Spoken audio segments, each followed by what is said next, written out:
Hey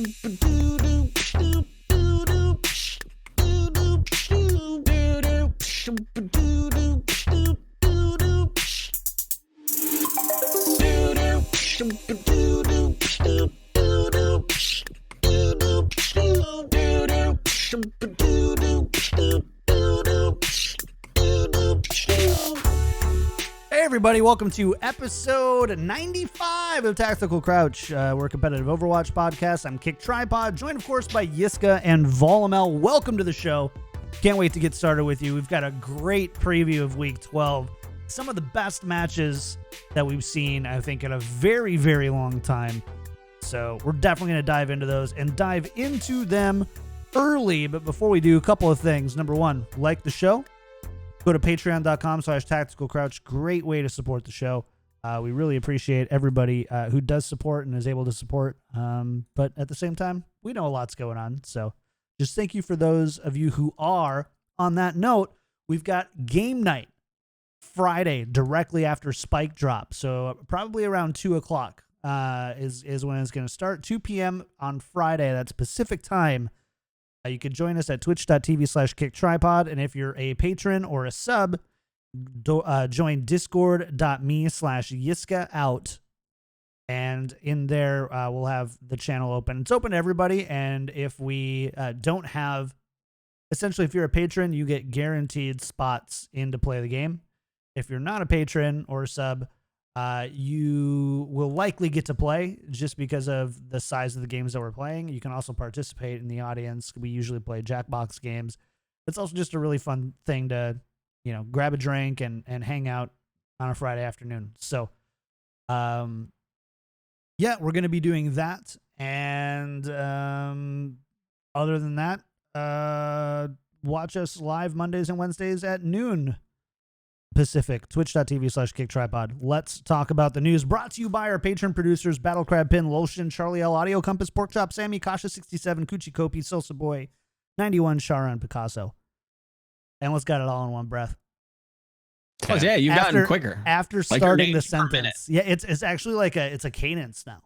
I could probably do it. I wonder if I could do it without looking. Battle Crab Pin, Lotion, Charlie L, Audio Compass, Porkchop, Sammy, Kasha67, Coochie Kopi, Shara 97, Shara, Salsa Boy 91, Shara Picasso. That was pretty close.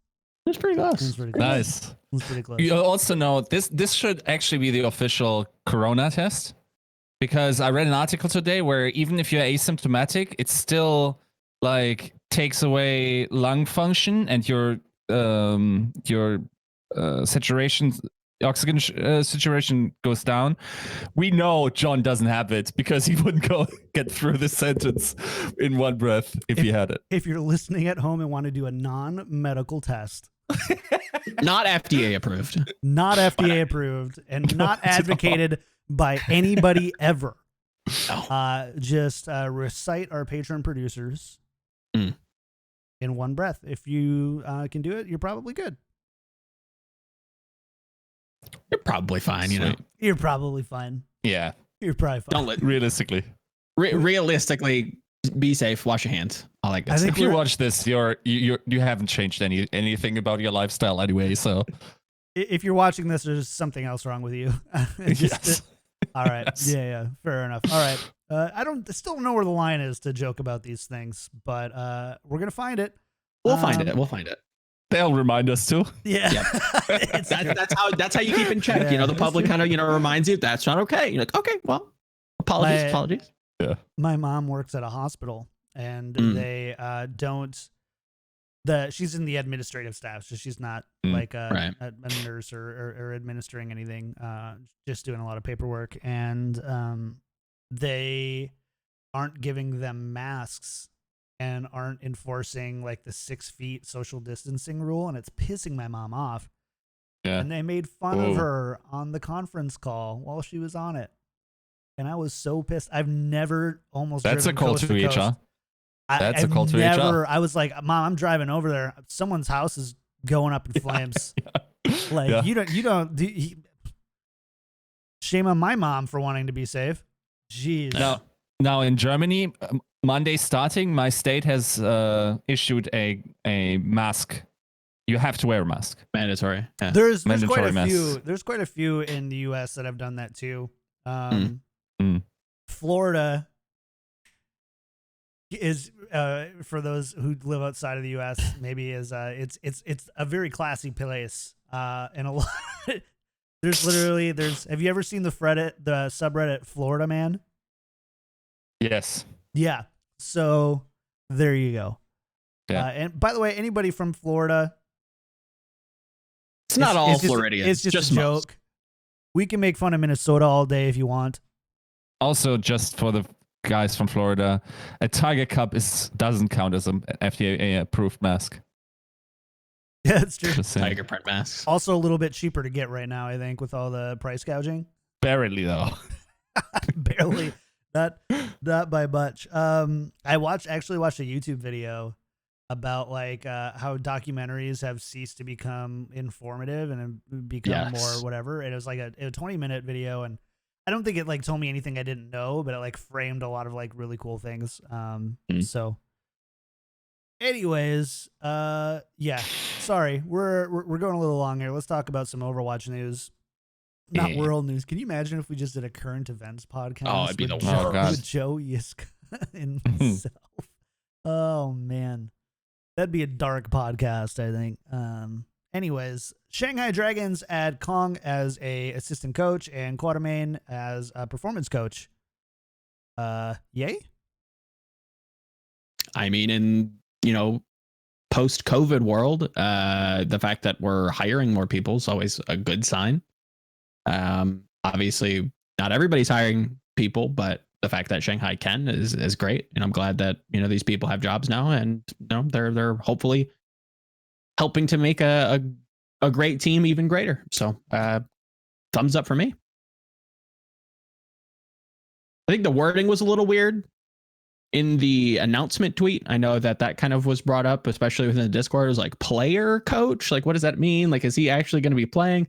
No, I think it's just a slight, mistranslation, and that he'll probably just be like what John said, is just a performance coach. So I just snagged it from, I think, the Over GG release or whatever. So yep, nope. I think that's exactly how it should be read. Yeah.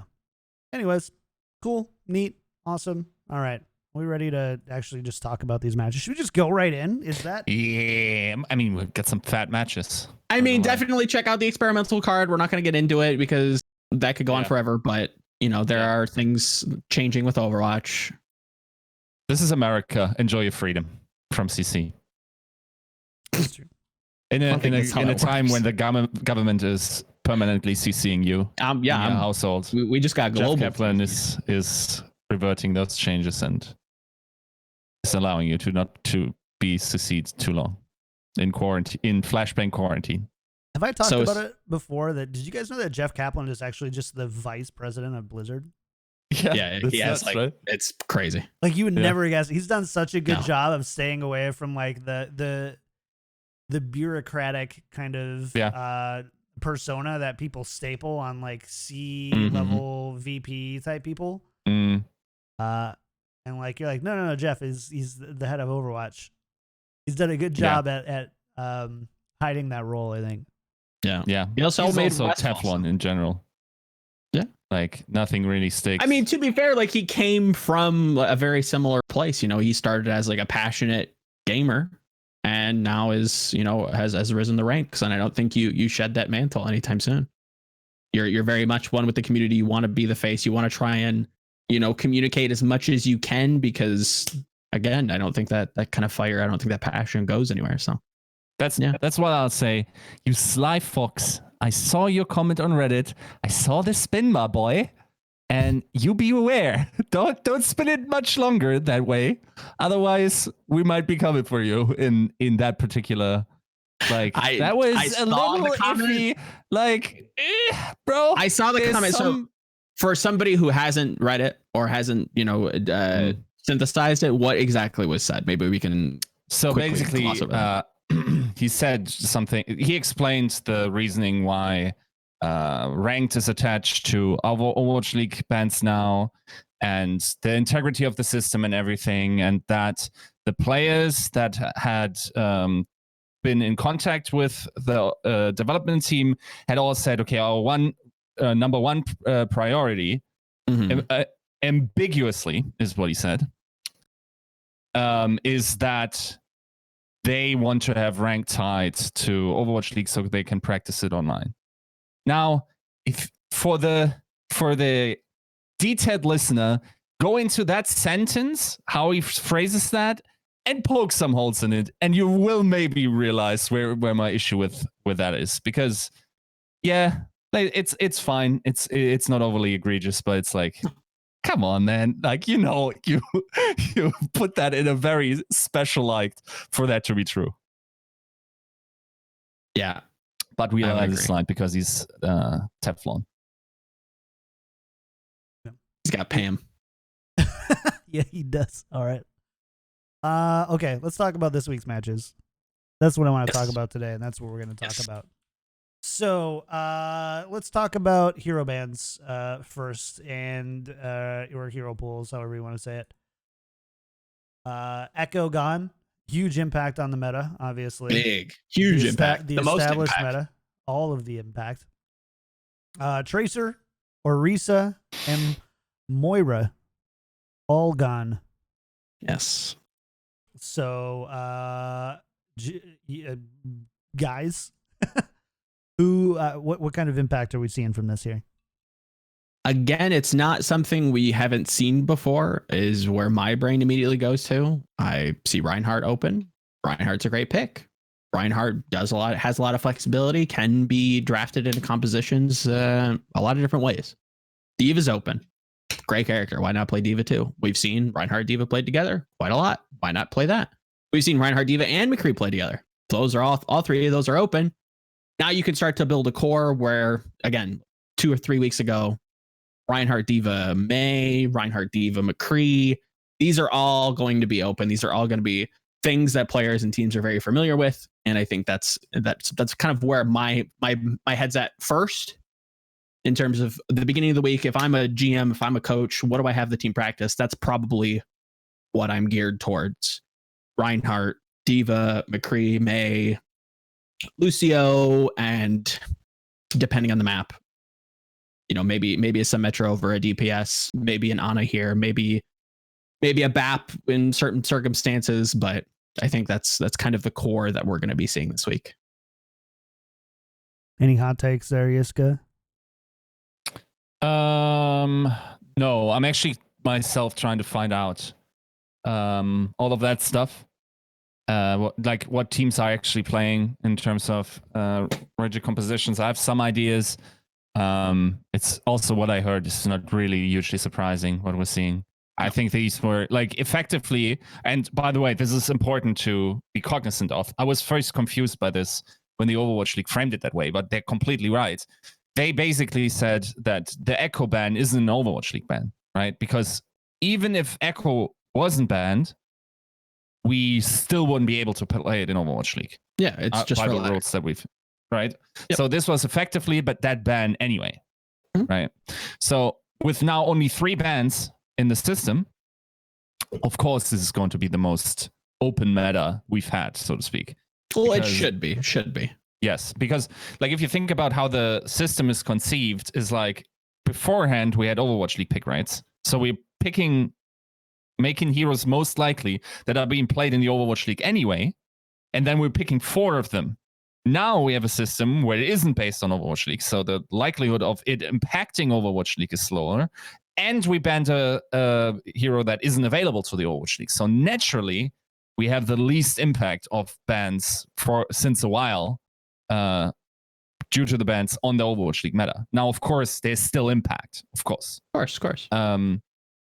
But yeah, I think people this is actually a pretty vanilla week, I would say, in terms of what we could expect teams to run. And then, of course, some will try to curveball it a little bit, which is the fun part. Which, it's amazing to me that we have this sweet week, with pretty vanilla hero pools, and hopefully nobody has forgotten what they once played, and these bomb matches. I'm really this is the week where I'm hell yeah, I'm excited to watch Overwatch. Now, one thing I do kind of want to ask you and kind of preface is this idea that because intrinsically we have less bans, which should by nature open things up a little bit more, you're then saying we're going to have a vanilla meta. Why do you think that is? Well, vanilla as in it is probably mostly going to be like the rough trends we've seen. So we can expect like the May McCree or the May Reaper comps. I think that's a given. I think we'll maybe see also some dive in terms of like what the types that Toronto are in. Maybe not like just the archetype of dive, right? That's what I mean. And vanilla then in relation to season start. Gotcha. So it's not the number of the bans; it's particularly who is banned that opens things up. Also, yes, in tandem. But I hope that's banned is Yes, that's. I think that should be the big takeaway. That's kind of the point I was getting to with that question. Is hero pools has shown us, like almost definitively, that it's not how many bans, it's not where you're pulling the bans from. It's specifically who you're banning. And we've seen some repeat offenders that when they're removed, teams get to kind of play with all the toys in the toy box. They're free to do whatever their team identity wants to be. And that is healthy, not necessarily week by week changing. And, just because last week you saw Sigma and this week you don't, doesn't make it healthy, doesn't make it more fun for you. It's good play combined with the ability to be creative, which I think makes it compelling and interesting viewer experience. Yeah, I also think, of course, like Tracer being outside of this composition or outside of this week is a little sad because I think we have seen some really good Tracer performances in general. Yeah, I think people like that. Yeah, definitely. Like she's one of the, like if you think back, every meta that Tracer was part of, yes, eventually people definitely got fed up by her and were like, how is she such a dominant character over such a long period of time? Yes, definitely the case. But at the same time, like I think the best metas we've had, the most enjoyable ones to me personally anyway, were always some when Tracer's in. Yes. It's such a dynamic hero with such a deep skill set. That really also seems to have the highest density of players that excel at her, even though she is quite hard to play. So that's kind of sad that she's outside of it, especially in a week where we don't have a break ban. Yep. But yeah, I mean, you can't have everything, right? No, of course.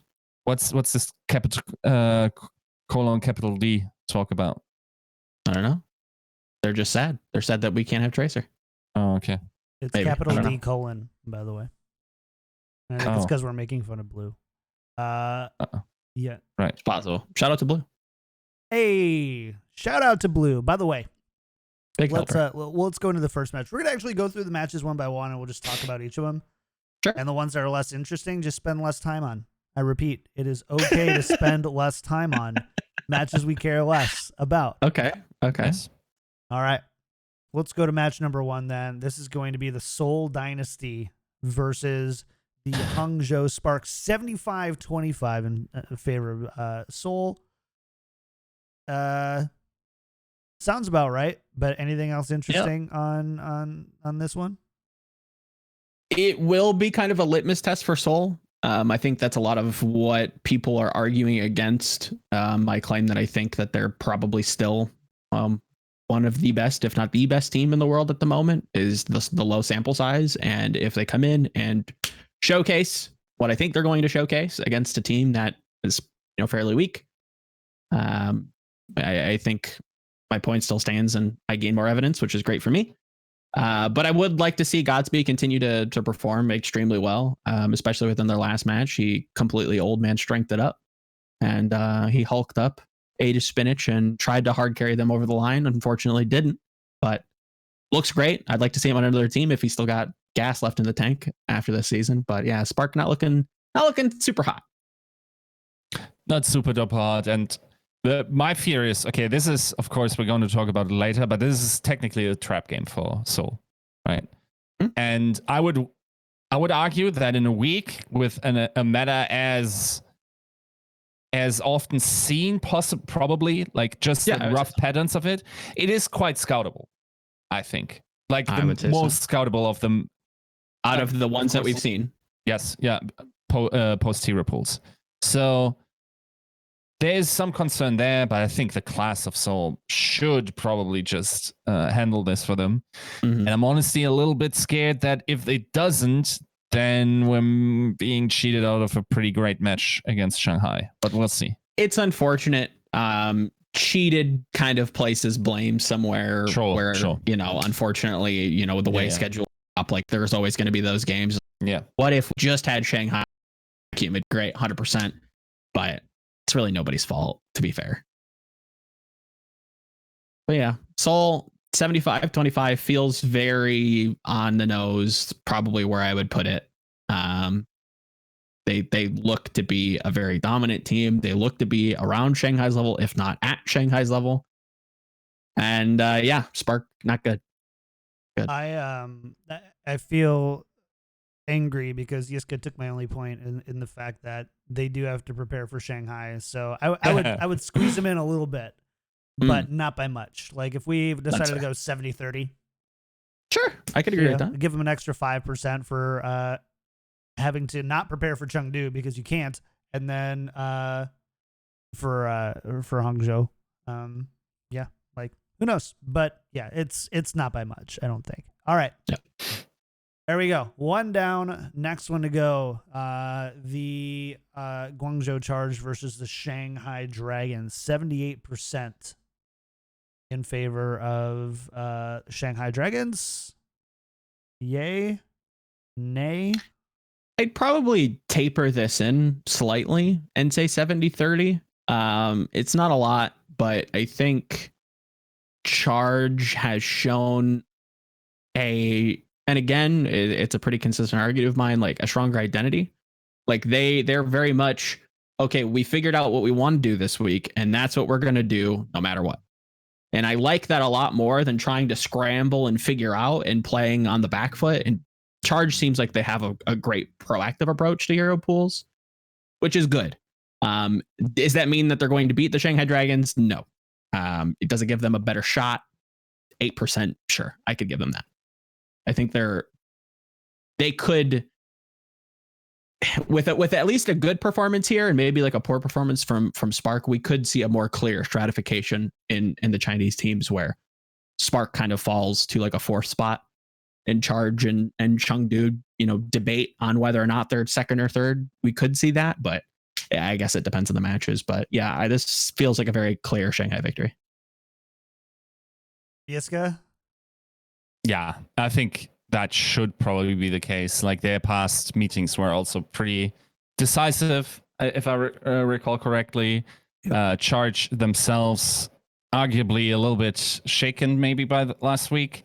I think it could be a good match, honestly. Like I think generally good matches, and you hung with them, guys. Good try. Yeah, yep. I think that's likely to happen, especially if everyone on the Charge brings their A game. Of course, we have some. That's, by the way, sad. Like I would have liked to see what happens when you get like Neuron Tracer, these things, right? Also, not sure like what their McCree situation will be like. That will be interesting to see. Because did we see Charge at all in the no, right? We only got to see them post hero pools, if I recall correctly, right? Yeah. Yep. Most Asian teams. That's an interesting thing, of course, like sort of comparing it to preseason performances and whatnot. So I think it will be a good match. I don't think Dragons will be overly sweaty here. I'll play Doctor Strange here for a moment. Okay. I'm looking into my crystal ball. I see like one world where there could be some interesting things happen if Charge decides they want to play very Hunters-esque and do some weird Pharah stuff. Dishonest comps. Yeah. Exactly. Dishonest, fraudulent. If they fraud Shanghai, it will be interesting to see how Shanghai approaches that and if they budge at all. Because if they do, that could be a consistent weakness that they're over preparing or they're trying to prepare for this one specific thing and they don't have answers for weird stuff. Again, I not really on the coaches on that point. You only have a week, so you can only prepare for, what the time allots for. That could be an interesting narrative to follow. I still don't see Guangzhou winning that. We could see maybe a closer match than expected if Charge really does some off the wall stuff. Yeah, I agree. Charge aren't bad. They aren't. No, they're not bad. Solid, upper middle of the pack. It's the whole.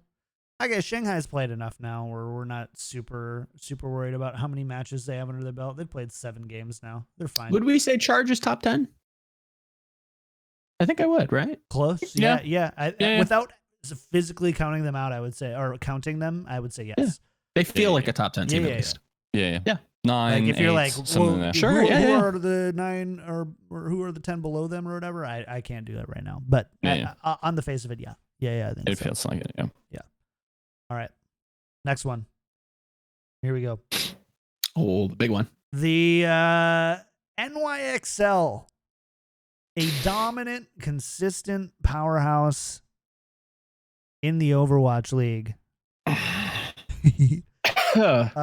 Favorite players, best organization in the league. That I would definitely not. That I could agree with. I could agree with that. Going up against the Chengdu Hunters here. 75-25 in favor of NYXL. These are all just AI driven. You know that no human has ever looked at these odds and said, that's it. Those are the numbers. Even I looked at it, I was like, every once in a while I ask Eric if the odds get switched or flipped or are really right or have been updated. And this is one of those that's just the time to pay for that new keyboard, right? Get them headsets. It's this is a game I think Chengdu can win. Yep. I would say so. I think the biggest thing we have going for NYXL right now is we haven't seen them in so long, and they can be so. See, that's the thing. I think that's a detriment. I think that they can be so. I know exactly where you're headed. Continue, but I know where you're headed. Okay, well now I feel dumb. If you already know, then I don't even want to say it. Leave me alone. Look at how coaches have to prepare for weeks that they don't play. What do you practice? They don't. They take it off. Why are you practicing? Valiant. Exactly. So an extended amount of time being off. What are you practicing? What are you playing? Why? This is New York's you first come back week. fresh, chomping at the bit. We haven't played Overwatch in weeks. We're home. I have to give that. I have to give that ground. I have to say you're right. You are completely correct. They're hopefully coming into this with fresh mind. Outside of that, I think everything points me towards Hunters. Are you saying 65-35? Yeah, I mean, I think this is not a decisive 90-10 game. I think the edge here is clearly Hunters. But would you go that high on the percentage? 65-35? What was yours? Yeah, I'd say 65. I haven't said one. I would say 57-58. Oh no. I would. I say this is like pretty clear cut. All right. I think this will be the first match where people really start to question. Wow, guys, maybe they're right. Maybe New York's not as good as we think they are. Maybe I think even if they win London, we should still be saying that. But we've been saying that for a while now, but nobody seems to be catching on. They're just like, but in season 1 though, in the hero pools. Jello with the pudding pop. You put on your he who shall not be named. There you go. Don't want to get demonetized again. Seriously. No knives today, Yiska. Yeah, I was gonna say, Yiska, you got knives. What do you got? What's on Yiska's desk today? See, I brought a prop. Oh, and I want to make that match about the beautiful kebab, right? So wait, let's think about this. What is that? It's like a pita. It's a kebab, a pita, where you put the doner in. Oh, it's like a bread unsliced bread. I mean, it's pretty sliced, right? But you do the kebab in here. Yeah. And then, okay, let's actually do this. So let's imagine this match, okay? Wax lyrical. So I actually rethought this. So maybe I'm giving Joe a hard time. So let's start filling this sandwich here, right? So we put in NYXL hasn't played in a while. Okay, right? They also didn't look that good beforehand, did they? No. Like this meta is pretty open, so hunters are open to do their weird stuff, everything. You mix it with a little bit of, the good old, like Jinmu sauce. Making me hungry. Oh yeah, squeeze it in there. Put it in here. Okay, nice. Okay, we got all of that. Then we wrap it up in a nice match. Yeah. Right? Wrap that stuff up, and then we throw that shit away. What the hell are you talking about? Dude, in which world is Chengdu here? How are they favored? This is NYXL that for 2 seasons straight, that is still sitting at a massive win record. Yes, granted in Atlantic.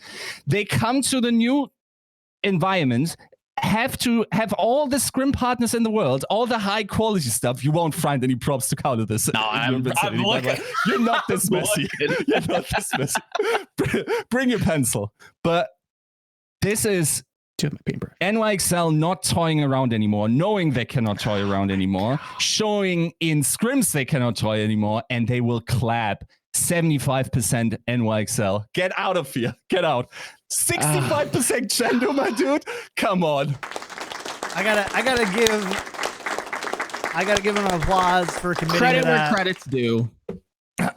He has the better analogy, therefore I think Yiska's right. I think Yiska's just allergic. The odds, 58-42. I think he was allergic when I called that they were going to beat the Charge. I think he was allergic when there was no possible way they beat the Hunt or the Titans, right? They couldn't have possibly placed outside top 11 last season. Look, where I was crowned a person of nobility. Last time I was betting on bare hands and flame. This time I'm betting on NYXL. I like my odds here, Lord. Do you like your odds here versus their track record, though?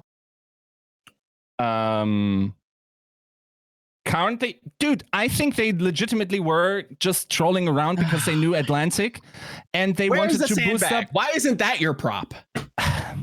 Libero is in, my dude. He will be in. I can feel it. I can feel it. It's going to be Libero and it's going to be Nene, hopefully. I'm not sure, by the way, if he's not still in A. Yeah, that's the thing. I'm not sure. Was he sick or something? But like, no, I don't know why he couldn't travel or something. That was something. That's something I didn't know. So they have to play Sebiobi? Maybe. The captain, and that's what you want to put your money on. Whatever. He's up against Bacon Jack on McCree. This man is old man strengthening this absolute nobody. The most staunch SBB hater. Yeah. Will flame the man consistently. Yeah. Is now betting against a positive Hunter. I'm betting against Bacon Jack. Yes. Bacon Jack probably won't even play because Leaves in the game and has progressively looked better as time has gone on. Has he not? What? At not feeding. Yes. Okay. At not feeding. Yes. Yes. Is Ash okay? And again, Reddit. I'm going to give you a little bit here, but you're not going to take a mile. He looked okay on Ash. Looked good on Ash. The team looked prepared as a whole. Looked like they came into that specific week, and again, low sample size. Very prepared to handle the Charge the week prior. Granted, okay, you want to discount the Titans because of what's going on. I can give you that one. I can say, okay, fine. But they've consistently increased their performance where NYXL has just gotten done traveling, has just gotten done taking time off, which means they probably haven't been practicing. And now you're telling me that with no practice, again, what are you practicing in hero pools? Are you just practicing random bands? You're just like, well, I don't know. I guess we're just going to random the hero pool with everyone because why would you? There's some sick. Why not? Or because it's just not going to affect week 12. Or what? I mean, it's going to affect, like, not practicing at all is, of course, going to affect you in some way. Like, 100%. Okay, this is. It's not effective practice. I'll clarify. It's not very effective. But if you find another team within the scrim region you're in that's also not playing, they will play a different hero pool ban that you hypothetically just put together against you. That's just what happened. What people did. Yeah. Sure, fine. Well, let's just assume that that's the case, right? Let's assume that they haven't been continuously trolling. Something you admit to, NYXL was taking it easy the first few games. I mean, by playing now, they are taking it serious. But now, of course, they're taking it serious. Yeah, because what brings you to that conclusion? What devil's dandruff, what knives, bloodletting with that brings you to that mental fortuity? The thing is, if you are in NA, you're playing NA teams, you're playing probably other teams in the other regions, and I actually we're just practicing with the heavyweights, and then we just go into Atlantic mode and just go like Outlaws, Boston Uprising, London Spitfire. But that was the thing. They didn't though. They didn't smack. What are they? 5-1. They're 5-1 with rough games against the Justice. So what? Was it rough loss? You just gotta win them. You just gotta win them. You can't say that with a straight face. The thing is that is not my. I absolutely agree. It's an unbelievably stupid idea to do that, but I'm convinced they did it anyway. I think they legitimately try to fuel. Who are you and whatever he's doing? Who are you? You don't have to only be a Genji intuitive beast. You can also play a Cerebral Ray and who are you and May goes brrr. Yes. That's basically what happened. Now it's Libero goes brrr, and it's, I think, when they start taking this league seriously, we will once again see a team that will rise to the occasion and just beat whatever is in front of them. Especially Chengdu Hunters that is not it's not inhibited necessarily by the hero pools, but it's definitely also not advantaged by the hero pools in the sense what is banned. Because if they actually have to play that May Reaper, McCree, and they probably won't. Then they get smashed by. I don't think they do. I'll give you this. I'll come to your defense and I'll give you Reinhardt. I don't like a Ting on Reinhardt, and I certainly don't like Among on Reinhardt, right? Yeah. I'll give you that. But they have Wrecking Ball. Wrecking Ball's open. Doomfist open. Play what? Don't play some. I don't know. That's the whole idea. We don't know what they're going to play, but they're certainly going to topple the NYXL. NYXL is good for a map. So many weeks this year where they just play vanilla and just get mega smashed. 100%. I don't think these bans necessarily invite opportunities. I don't think they can get away with their Pharah stuff if both Widow and McCree are open. I don't think that when Diva is open that all of this works to the same degree. I think the meta compositions were meta compositions for a reason. I think they would have been absolutely ruffle stomped. I can't disagree if they had to play in the pre hero pool era. Again, can't disagree with any of what you just said. Okay. But is New York going to be prepared for Chengdu? Answer me that. I don't think they need to. That's they don't need to. Okay, that's where I think we've come to a disagreement. I don't on paper. If they play 100 games, yes, I do think New York wins. But today, on what day do they play? Okay, what you just said literally on Saturday. Means... On Saturday, again, I'm not saying New York is the worst team here. I'm saying in this specific match, and under these circumstances, Chengdu is the favorite. This guy just said, if we play 100 games, then New York will play more, and then he says 65-35 Chengdu. Please, it's a best of one. So if they play 100 games on Saturday, but what makes you think that you have the vision in the ether to say, yeah, they're going to be in the 35 games for def, and that shifts the percentages? That makes no sense, bro. Oh my god, how I don't know how you've jujitsu'd this. All right, hold on, time out. All right. questions. Number one, Joe, are you saying that if Chengdu and NYXL played 100 times on Saturday, Sure. NYXL would win more times? Yes. That doesn't defeat a best of one, right? That doesn't trump one specific game that you have to prepare for. If you play over 100 games, you then adapt to those 100 games, right? New York coming in fresh from this. So in 10, what about 10? A lot closer. I still probably give that Chengdu's way. Okay. Like 6-4. Okay, now I understand the mechanic by which you mean they would win the best of 100. You actually linearly played them out. Okay. Yeah. All right. Not if they happened all at the same moment. Okay. No. I understand. Got it. Okay. So, all right, next thing. I mean, over 100 games. Come on, guys. This is okay. It's not just adapt. It's 100 instances of adaptation. Come on. Don't disresent me. It's gonna rip my soul apart. So next thing then. Next thing. Okay. Obviously, this is not Lord bettable. This is a little too small. Yeah, this is small.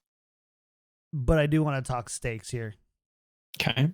I do think stakes need to be had on this one. Stink. Chat, you guys have any good ideas on stakes on this one? This man said they're going 2-0 as well. That's where I did rethink, and I think they're probably lose for Spark. I think Spark has a lot of things open that can shut them down. And I think I think they have enough understanding of how Chengdu plays. But that's again, it doesn't seem sensical. This in the Overwatch slightest. League multiverse that you operate in is not something that I get it. I get it. 100% I understand. The Spark have constantly played. They've constantly scrimmed. Yeah, eat it. Just tear into it. Enjoy your honey mustard and pita bread sandwich. They want a Chica dance. Ooh, definitely not doing that. Joe doesn't dance. Yiska, I think, would do it. I don't dance. Joe doesn't dance. Right into the mic. Make sure to breathe. Yeah, of course. And eat that right into the mic. Can you smell the onion? I don't think he believes what he's saying though. I don't think he'd be willing to take a bet. A bet on what? That NYXL is going to win? Yeah, specifically on NYXL Chengdu. Do you feel that? I mean, I'm willing to take a lot bet that they're not going to 2-0. That's I would agree with that. Like, I don't think they'll go 2-0. I think they're going to go 1-1. I think NYXL is more likely to win than Spark against Chengdu. Yeah, I don't see that one. Yeah. All right, chat. Small stakes here. Small stakes. Like, I don't know. You have to make a sign or something and put it up. Odds we cut down the hunters farmers. I don't know if SPB can do the same. It's a great point. Discord picture for a week. Could do that. I've got some good ones at Yiska. Do Discord picture of our choice for a week. We just on the NYXL hunters. I can do that. Yeah. Okay. I can Photoshop like the opposing team's jersey on there. You better be there. It's 8 a.m. for you. You better be up. Ooh, that is a little rough. Yeah. I'll set an alarm. All right, there you go. Discord picture for a week between these two guys. NYXL versus Hunters. Yiska and I still going with NYXL. Joe going with Hunters. I thought, you all right. I thought you were going Hunters with me. No. I said I think about like 55 to 58% NYXL. Much closer. Much closer. 75-25. I'm not an idiot. I mean, I am, but not that kind of idiot. All right. Next match for Saturday is the runner-up match of the week. As the Atlanta Reign versus the Philadelphia Fusion. See, I'm not sure exactly where everybody. I don't know. I can't read the room on this. This one I'm not sure on. I mean, I have a favorite. I think everyone should have a favorite in this. I also agree, but I don't know exactly where the room sits on it. Come on. I have to go Philly. Every day. Yeah, okay. Yeah. I think every day. I also have Philly. I was about to. Like, no. I don't think the one, spice, right? I don't think the spice ends here. I believe so. Yeah, they're quite ahead in the standings. They are. lot of They've games. also The one, of played. course, They've very also narrowly. played once Yeah. before, Yeah. in which Atlanta Reign lost 3-2. Mm-hmm. Yes. No, Yeah, I think this is also a great match. Could also be match of the week if it Totally. wasn't for so like that would I would perfectly be happy with that being the match of the 100%. week. Probably like one top 3 team.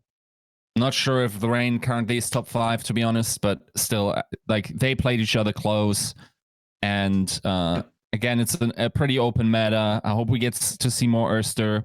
Mm-hmm. I hope we get to see more Hisu. We'll see how it shakes out. The thing is, you cannot if you actually play McCree, you want to play Carpe. That's just like Carpe Ivy. Yep. right. So yeah, I think this is close. I think it's not closer than I couldn't possibly imagine going lower than 60% on Fusion. Yeah. No. So I'm going 65. Yeah. Great. I'm right there. I think it's an exciting match from the perspective that it's like, I don't know, 2 really good teams, but I think Philly has distinguished themselves at this point as being really flexible. They're 8-1 right now. 0.703 map win percentage. So among those top teams, they're actually in the last. Like they're actually lower than Atlanta Reign in their map win percentage, which is interesting. But Philly also took a little bit to, I think, start firing on all cylinders, if I remember correctly. So I don't know. You got to just trust that Philly gut, I think, in this scenario. Cool. We feel good. Yeah. Solid Philly win. I'm sure. I think the hero bans in general like dissuade any Atlanta supporters. I think the absence of Ursa is a little suspect, not like mega suspect, but like kind of weird. It seems like Atlanta is hindered by the hero pools, where Philly is definitely like perfectly fine playing on multitude of different things, where Atlanta kind of has like that identity, and if they can't play it, then I think they're going to be pressured. Yet. They haven't. They've got. I think they have the potential to be. I think it could be a really flexible team. They just haven't seen. Yeah, exactly. Haven't seen it. Yep. Let's go on to the next one. I'm sure we're going to spend a lot of time talking about this one: the San Francisco Shock versus the LA Valiant. See, you say that. Shock 83, Valiant 17. These are the odds that I'm like, I don't think Shock's going to lose, but I'd probably still put money on it. Like those odds are very, very good. Like, I mean, they're good betting odds. They're not very accurate odds. No, not at all. Not in the slightest. I think this is going to be closer than people expect. I don't think Shock is this infallible, like perfect team like they were last year. I think they're also a team that could be. They weren't infallible or perfect last year, though. Let's be fair. That's a little. I think they could turn it on. I think if any team could have flipped that switch, like Yiska was arguing with NYXL, I think it was the Shock. Like they lost like super narrowly versus the Atlanta Reign in the playoffs, and then just went undefeated. They can turn it on when they want to. I just don't know if they have that same kind of staying power with hero pools, with all that's going on, all the stress that's going on. Whereas Valiant is kind of playing this loose, fraudulent style, the dishonest compositions. San Francisco could get caught here. I think they will be caught on a number of maps. And I think this is probably like a 3-2 San Francisco. I do think they can seal the deal. I just think they're going to struggle getting to that. Yeah. No, I think like the percentages are once again pretty Pepega. Like they are too severe. We already saw that they can play pretty close. I would argue, of course, you know the vibes. Like 2 coaches, Valiant, peace. It's rough, but I think their way now will always be to be in the David versus Goliath situation, and you gotta have some stone throws for that, right? Like. Get away with that dishonest talk. If you're on that type of, like, you going by. It's just like when someone literally doesn't have money to feed their children, like you're not putting them in jail for stealing food, right? Like, and in the same sense, like whatever makes you win. Anyway, whatever makes you win. There are no gentlemen's agreement in the Overwatch League, and at the end, it's all about winning. And if you then can make it look great, of course, like nice. Sure. If not, just like get the dub, dude. Like this is It's your job. just Here to win. whatever it takes, right? Mhm. So I feel like the Valiant have to play something extraordinary here. They're not going to match Choc. No. And I hope they I think they're smart enough to know that as well. They're 100% within the Hunters camp. They're laying traps around. You know, they're going to pull out some wonky stuff. And if San Francisco just happens to step in one too many, you're gonna have a tough uphill battle for them. This is not going to be easy. Yep, I agree. Not going to be easy, but it would still be an upset of Shock tough. lost. Yes, it'd be very difficult to argue that the Shock is going to lose this game. Yeah. Okay. Let's go on to the next one. Spark versus Hunters. The Hangzhou Spark 61, Chengdu Hunters 39. Yeah, I think that feels right where I'd probably put it. I think the Spark have scrimmed Chengdu quite a lot. They've played against Chengdu quite a lot. They know how they want to play.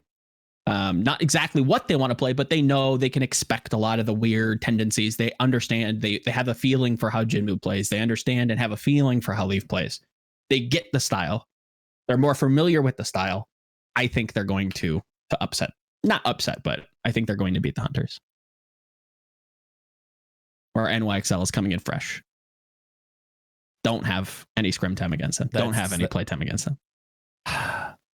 It's still like that argument that Spark is somehow better equipped than NYXL to beat the Hunters is weird to me. I guess like if you really lean into the chaos like of having to move countries, settle into a new scrim environment, possibly like not get all the blocks you want because they're booked so far in advance, haven't played in an official match. Yeah. If you give a lot of credit to that, but inherently, I think NYXL, despite obviously not looking great and definitely not being a top 5 team, 100%. Have at no point really looked worse than the Spark during this season. So, you think? Yeah, I think so. Like Spark had good weeks, maybe like with their Outbreak performances. But can you argue? Could you not field an argument that NYXL really hasn't looked good in any because their opponents have always been so bad? Again, looking at their match history, the thing is like hero pools: London, Boston, Houston, I agree. Philly. Like, the thing is, what this proves to me is that they aren't dominant against lower ranked teams. That doesn't necessarily mean they can't punch at their weight level. So it still remains to be seen. Of course, this could be the end of a consistent NYXL era. Also with a new, I'd say so. With a new competition and like bigger levels of competition generally, I think the NYXL, other than of course season 1 where everyone played each other round robin, like season 2 it was definitely not as competitive for them to get up there where they were than it is now for them, and where divisions don't mean anything anymore. It's all about regions. I also think maybe we're overestimating a little bit how competitive the teams that are coming with them to Asia are. I think, for instance, Titans is out as a serious competitor, at least for the time being. London is also not that big of a heavyweight, right? So Seoul coming back, okay, fair enough. But that still makes it only 2 teams for me that should be considered above the NYXL. And then for me, it goes Shanghai, Seoul, then big step lower, NYXL. Really? Guangzhou, Hangzhou, maybe on the same tier, but definitely like towards the upper, like in that hierarchy, NYXL is above them, I think. And then I could see the Spark. I think Charge have like clearly put themselves above NYXL. I think it'd be pretty hard to argue. If you're one to subscribe to the fact that like pack in general has been tougher, and NYXL is coming to pack off of fresh trip, but even if you kind of normalize that, their record is not great. The record against bad teams not great. My opinion, I'd put Charge above NYXL, but yeah. No, but in essence, I also think, of course, that Spark is going to win against the Hunters. So sure. Yeah, I would agree with that. All right. Fair enough. Match of the week. Let's go to the match of the week here. We need to do it. That is going to be the Shanghai Dragons versus the Seoul Dynasty. 54-46 in favor of the Shanghai Dragons. I don't know. I have to Joe is looking for the hot take here. What's the hot take here? I don't think there's a real hot take. I think I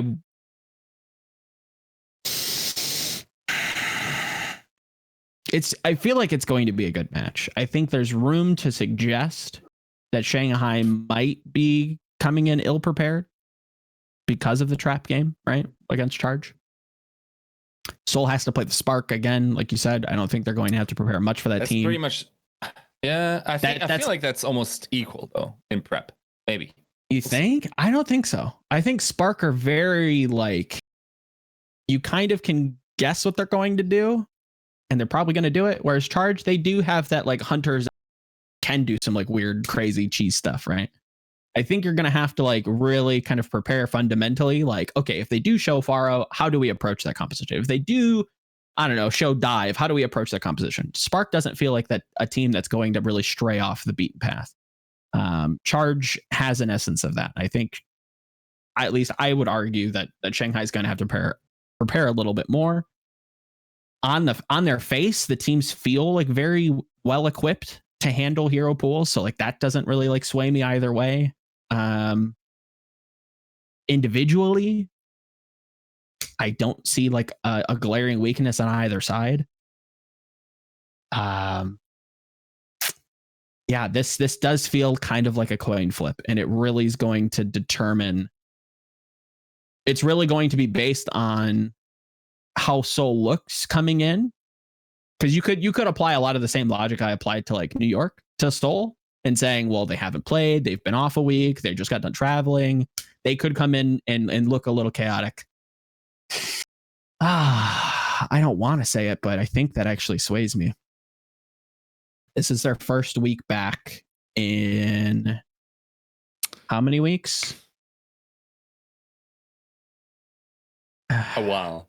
Yeah, and I'll tell you. Yeah, I gotta go. I don't like it, but yeah. And I think it's not going to feel overly close. I don't think this is a map 5 match. I think this is one of those matches where we will have a momentum or a paradigm shift in our thinking. In our thinking, not the match. Where we think Seoul is nuts. Okay. But this vanilla meta, like if I think about it, how it just plays out, who's going to play Ryan?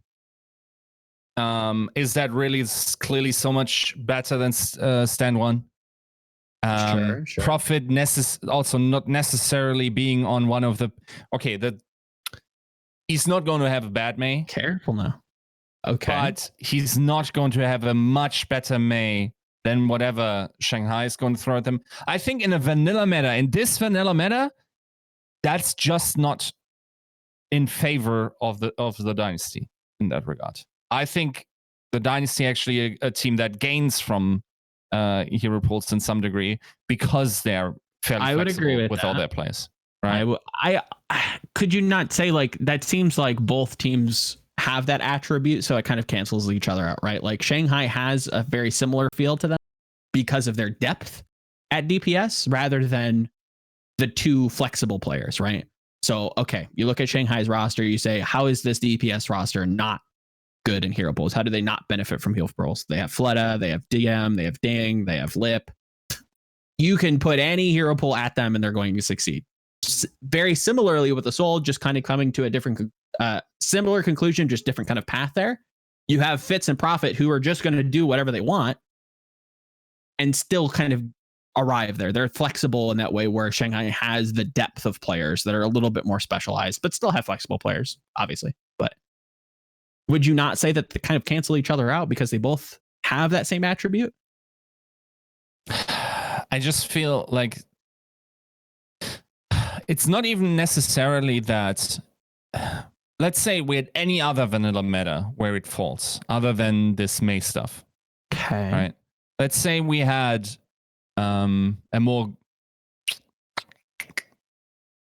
any other of the big compositions we've seen, like any dive composition, any like widow compositions or whatever. I think in those cases, I'd be more willing to. Widow probably not. No, that's actually. But you get the drill. Like everything that has been vanilla before, I think in those varieties, Seoul I would see ahead. But in this specific way, where I think I know where your head's at. I think the backline, for instance, for Shanghai will show up. Those old men. I think that Lee Jae-gon being able to play, he's going to Toby's going to look like a joke against I don't think one of the better mechanical uses in the game. And I think we've also seen that this matters more and more in these vanilla compositions where the Lucius actually are pretty big playmakers. Maybe it's small sample size. I don't think Toby's looked all that bad. I also think this is potentially the meta where Lip just goes nuts. But I'm also Fitz looking forward to Fitz, because they were like 1A, 1B of just like people that nobody expected to pop off, but did some unspeakable stuff in the preseason in scrims. I think if people, and there have been some rumors that while Seoul was in NA, they weren't actually quite as dominant. And I think a lot of that comes to the of course. That a lot of that comes towards the front line as well. Yeah, so, I could see that. I think that's one big reason. I think Changun and Co can make a lot of mistakes with who they're fielding, while I think Shanghai and Moon have a pretty solid idea that as crazy as it is, DM is not going to be the starting player for them here. Yes. We're going to see. I'd be very careful. I'd be very careful talking about Moon and making because a large criticism that you've wielded is them fielding their beat, right? And that was a mistake. And I'm pretty sure that was against the Hunters in their 3-0, correct? Yeah, I mean, I hope he's not going to like practice run against presumably I would imagine they wouldn't, right? But I'd be very careful in trying to criticize Seoul, where Shanghai has also shown some quite dumb moves. Yeah. Moon in the past, a lot. My one of my biggest criticisms on Coach is that he has a propensity to do incredibly dumb things. Again, the man who benched Custa because he was too smart. The man who put Bunny on Ash in Contenders playoffs.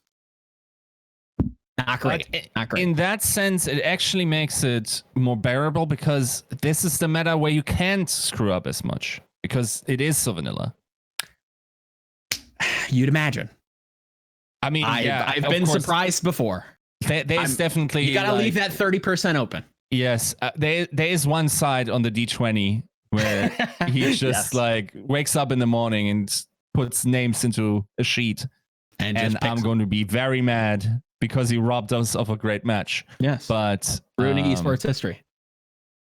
Yeah, of course. I hope like the boy Prophet, the boy wonder rises to the occasion again. It's also like I know a large part of what Asian teams are running. Okay, and in my mind, it does favor Shanghai to a degree. I think I have to concede the ground that Rhine can give Seoul some trouble. I also don't think Shanghai is like all that strong at specific like Reinhardt compositions. I think Seoul really wants to play anything but like Reinhardt or Risa. They want to play like double shield, like Risa Sigma, stuff like that. We're kind of coming to a conclusion at some point. We're just kind of laying out the facts right now. Yeah. But I think after talking through it, I think I have to go Shanghai. I think I want this to be close. My heart wants this to be close. My head says Seoul has a lot of intangible stacked against them.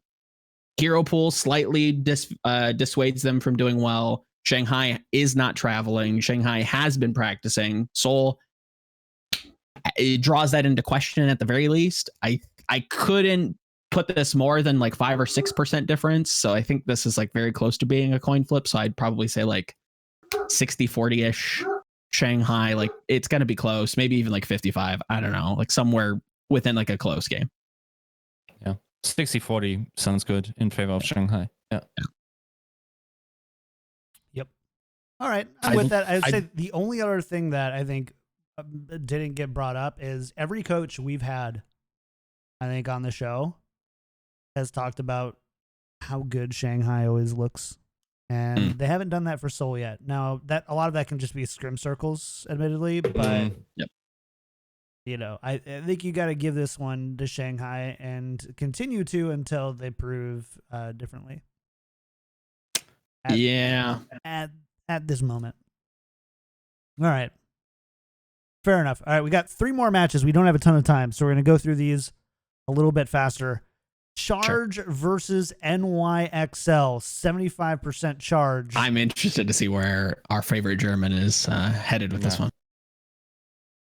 All right. That's a close match. That's a good match. Oh my God, are you kidding? That's 55%. How is this close and Hunter's not close? Because Charge is a better team than Hunters. The way it's like China 1A and China 1B or 2B, sorry. No. It's like that's Hangzhou and Charge. Like Spark and Charge.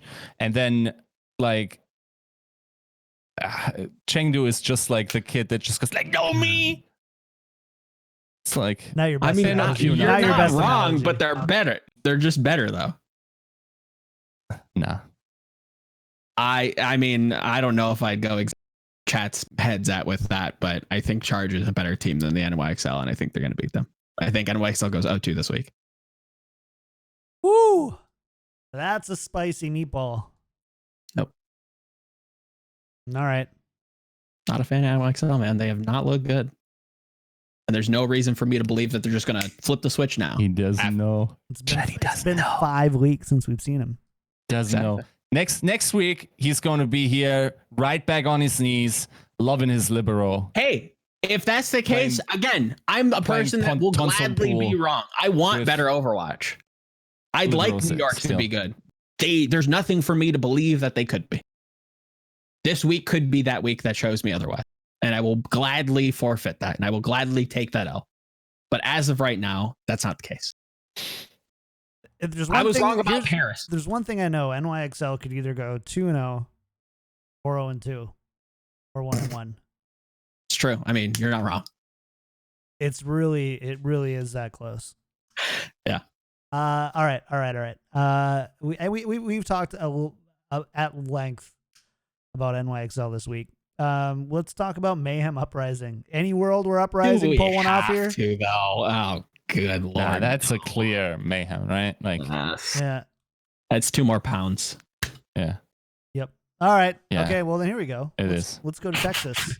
Let's go to Texas. This one, where I'm everything's not bigger, except for these stat lines. Outlaws 50%, Fuel 50%. The first 50-50 we've ever had. Put big money on this, chat. Put all the money you have on this one. I don't know.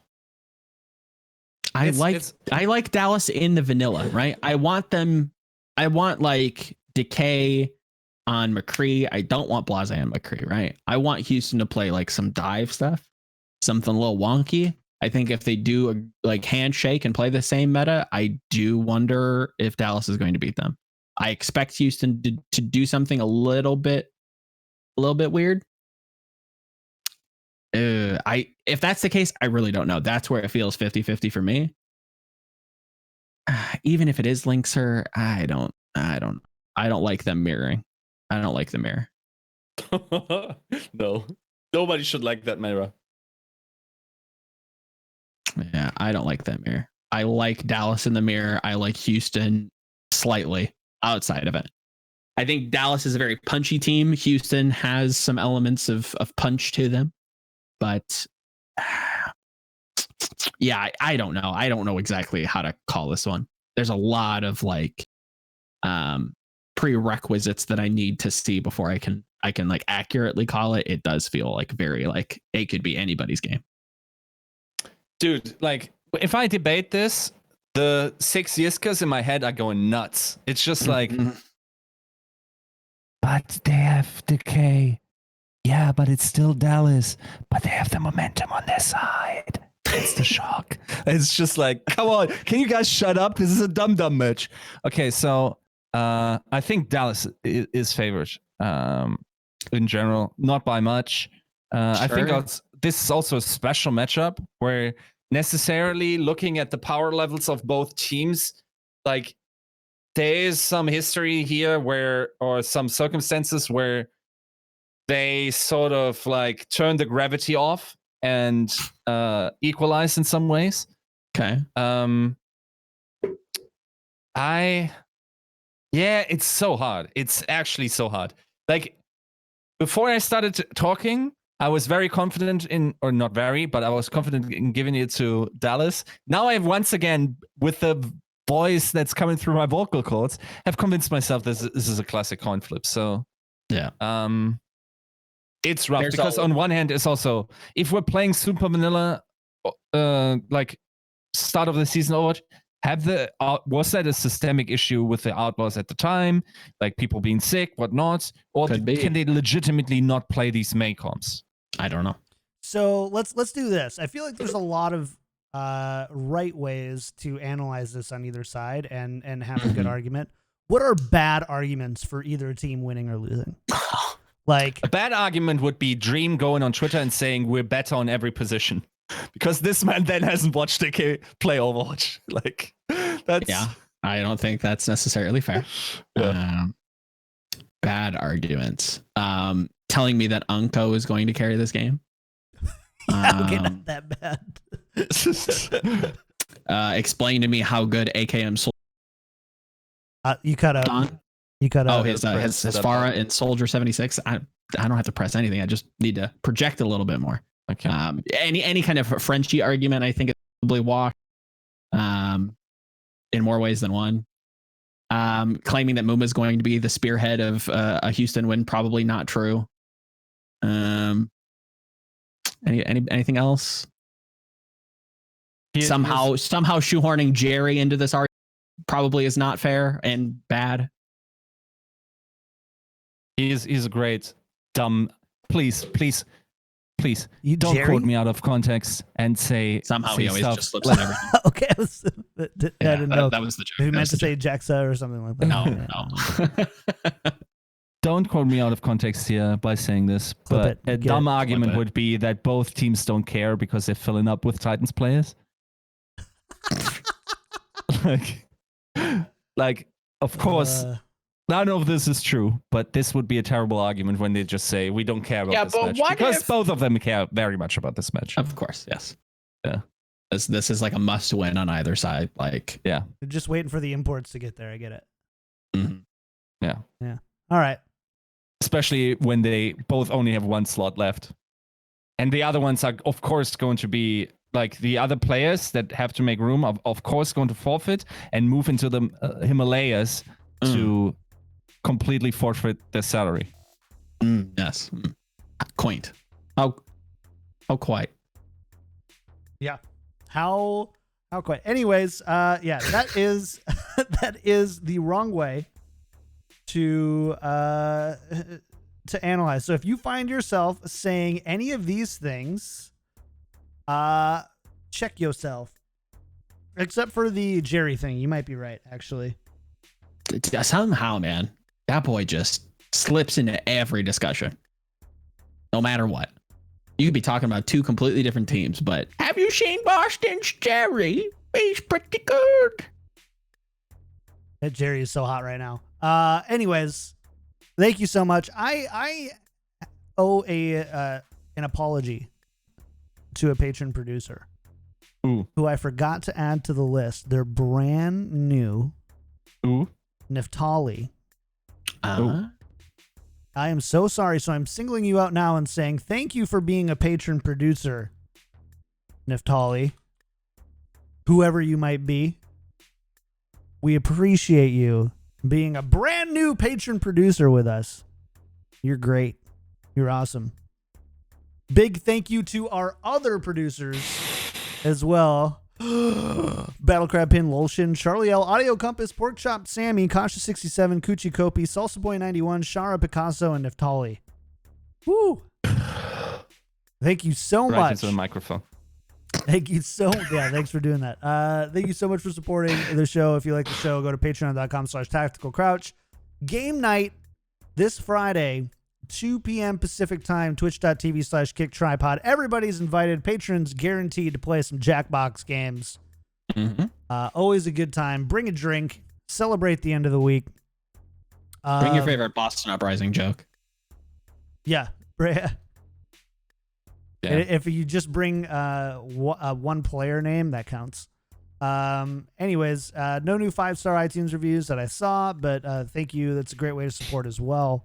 Otherwise, just subscribe right to us here at twitch.tv/KickedTripod. Woo! All right.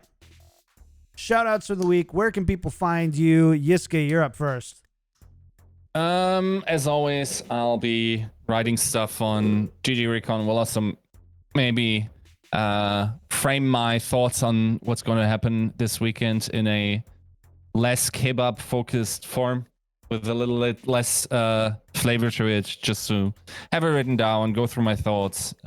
Sometimes I reconsider certain things, but I've already laid it out before the show started, so don't think there will be too much changes unless someone gives me the big juice, in which case I'll completely jump off the train, and Chengdu Hunters is of course the best team in Asia. Otherwise, yeah, as always, GG Recon. Expect some Overwatch stuff, expect some Valorant stuff. Awesome. Yes, or not Yiska. Joe, what about you, man? What's up? Oh, come on. Volamel everywhere on the social. If I have the motivation to, I do really want to do some like early weekly cup Valorant breakdowns on the YouTube. I definitely need to get back in the swing of things within regards to that. But in general, just posted a piece talking about how doing a slight breakdown on Jet for Valorant. And I think this week, I think I'm going to go over and look at why Ashe was being picked within the last few weeks and her place within the meta and what Blizzard could be learning from hero pools in regards to these heroes that are a little bit more niche that come through when other things are banned out, and how that might hopefully lead to prosperity in Overwatch too. So yeah, content coming. All right. As for me, you can find me everywhere at KickedTripod. Make sure to tune into our other competitive esports show, Spike Drop, that records Friday at noon Pacific time. Come on by before game night. It'll be a ton of fun. Otherwise, yeah, everywhere at KickedTripod, Twitch, YouTube, Twitter, all that good stuff. We also thank you to everybody who has checked out Katie's cable management video. Yiska, I think I saw you actually commented on it, didn't you? Or did I read about that? Or did I just dream about that? Yeah. Thank you. I myself have to, like, once this thing's over and laptops are once again readily available, I'll have to reorganize my workspace, get a new desk, and I'll definitely look at it again, because that was very satisfying in terms of cable management. I'm terrible at this. And I'm also legally required to not have it a fire hazard, and I'll look towards it. There you go. All right. Well, that's going to do it for us. Thanks again for hanging out. We'll be back shortly for a very quick post show.